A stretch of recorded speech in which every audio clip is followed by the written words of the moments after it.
আজকে আমি বাজার থেকে যেই মাছগুলো এনেছি সেই মাছগুলোই পরিষ্কার করা আপনাদের সামনে তুলে ধরছি। অনেকে কমেন্ট করেছিলেন মাছগুলো কি করে পরিষ্কার করতে হয় আমাদের সঙ্গে একটু শেয়ার করবেন, তাই আজকে আপনাদের সঙ্গে শেয়ার করছি।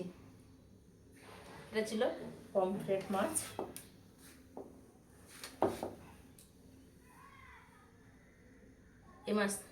এই মাছগুলোর ভেতরে কাটা থাকে না বললেই চলে, আর যেই কাটাগুলো থাকে সেই কাটাগুলো খুব নরম থাকে। তো এখান থেকে আমি শুধু মাছের মাথাটাই কেটে বাদ দিয়ে দেব।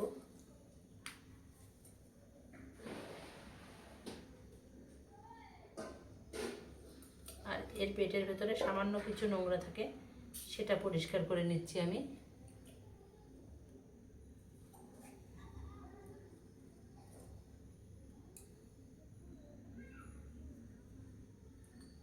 এই যে মাছটার এখান থেকে পেটের ভেতরের থেকে নোংরাটা বের করে নিয়েছি, আর এখানে যে ফুল কাটা থাকে সেই ফুল কাটা কেটে আমি বাদ দিয়ে দিয়েছি।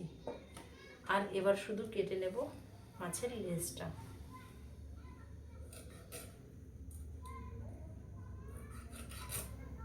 এই যে মাছটা আমার কাটা হয়ে গেল। এবার আর একটা কাট করব। প্রথমে এই পাখনাগুলো কেটে নেব।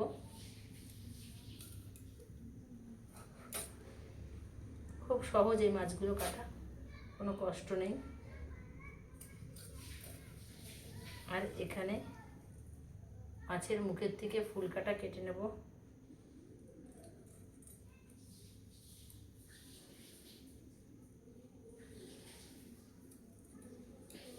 ফুল কাটা কেটে আমি বাদ দিয়ে দিলাম। এবার মাছের পেটের ভেতর থেকে আমি নোংরাটা বের করে দেবো। এগুলো হলো সমুদ্রের মাছ। মাছগুলো খেতে খুব টেস্টি।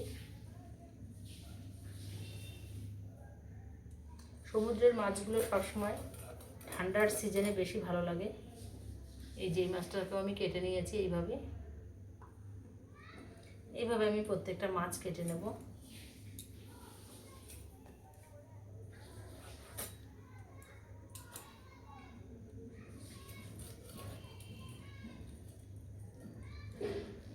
কিছু কিছু মাছ আছে যে মাছগুলো কাটতে খুব কষ্ট হয়, কিন্তু এই মাছগুলো কাটতে সেরকম একটা কষ্ট নেই।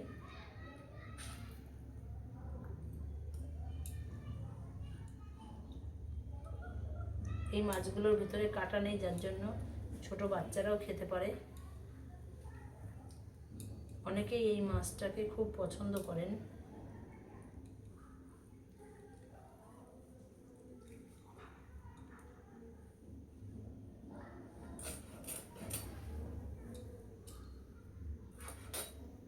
এটাও কাটা হয়ে গেছে আমার।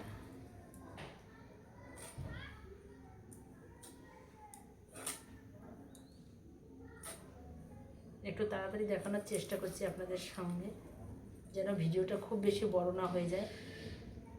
ছোট রাখার চেষ্টা করছি ভিডিওটা আমি।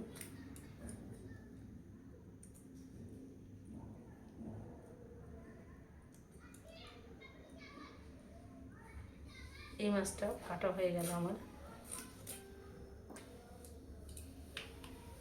এবার আমি চিংড়ি মাছগুলো পরিষ্কার করে নেব। এটা হলো চিংড়ি মাছ। এই মাছগুলো পরিষ্কার করে নেব। এই মাছগুলো খেতে খুব টেস্টি। ভিডিওটা একটু লম্বা হয়ে যাচ্ছে, তবুও আপনাদের একটু ভালো করে দেখাতে চাচ্ছি কীভাবে পরিষ্কার করতে হয়।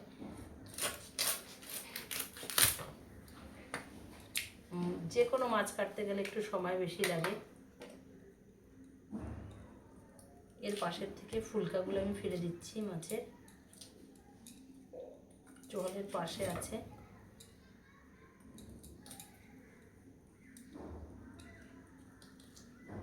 এই মাছটা ছিল নদীর। এবার এই খোসাটাকে খুলে পুরো পরিষ্কার করে নেব আমি।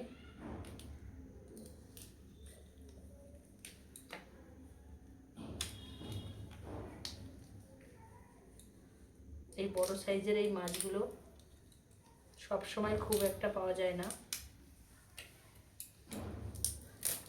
এগুলো বাজার থেকেও পরিষ্কার করে দেয়, কিন্তু আমি বেশিরভাগ মাছগুলোই বাড়িতে এনে পরিষ্কার করি।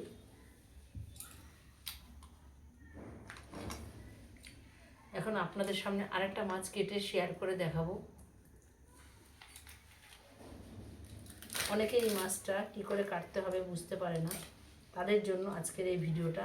আর এখানে ছিল চিংড়ি মাছের পেটে মাছের ডিম। এই মাছটাকে আরেকটু আলাদা করে কাটবো। মাছের মাথাটা আগে ফেলে দিয়ে নিলাম, কভারটা।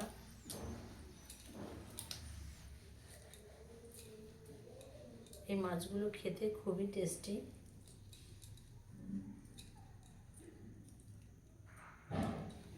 এই মাছটার পেটে যেহেতু ডিম আছে, পুরো পরিষ্কার আমি করব না, কিছুটা পরিষ্কার করব আর কিছুটা খোসা রেখে দেবো আমি, কেননা খোসা খুলে ফেললে মাছের ডিমটাও চলে যাবে। চেষ্টা করব একটু খোসা মাছের সঙ্গে রেখে দিতে, যেন ডিমটা রয়ে যায়। খুব সুন্দর করে মাছ ডিমটাকে ধরে রেখেছে। এটা হলো চিংড়ি মাছের ডিম, এটা হলো চিংড়ি মাছ, আর এটা চিংড়ি মাছের ডিম।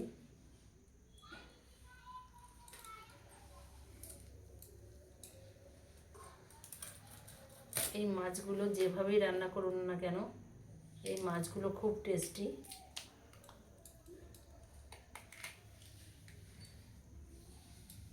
এই যে মাছটা আমি পরিষ্কার করে দিলাম। আর এই মাছের মাথায় এখানে কিছুটা নোংরা থাকে, সেটাকে কাটার সময় পরিষ্কার করে নিতে হয়। আর কোথাও কোনো নোংরা নেই এই মাছগুলোর, মাছের মাথাতেই নোংরাটা থাকে। এই যে মাছের মাথা থেকে নোংরাটা বের করে নিতে হবে প্রথমেই। এইভাবে আমি সব মাছগুলো পরিষ্কার করব। এটা হলো চিংড়ি মাছের লেগ। এই লেগটা খেতে খুব টেস্টি। সামনের থেকে কিছুটা এই যে পোর্শনটা আছে, এই পোর্শনটা আমি বাদ দিয়ে দেবো, এইটুকু পোর্শন আমি বাদ দিয়ে দেবো, তারপরের পোর্শনটা থাকবে। তো আজকের ভিডিওটা এই পর্যন্তই, বেশি বড় হয়ে যাচ্ছে।